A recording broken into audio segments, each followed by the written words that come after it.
Anarkisti Arska ja Leevi Lammas olivat yhdessä lähteneet keväiseen puistoon nauttimaan auringon paisteesta.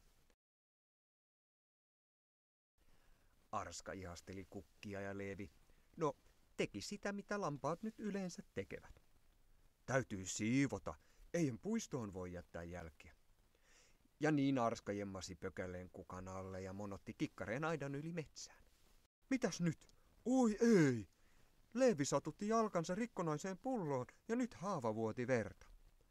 Mutta ei hätää, sillä Arska muisti ison aikaisen muorin neuvon, että ratamon lehti se auttaa haavoihin ja ruhjeisiin.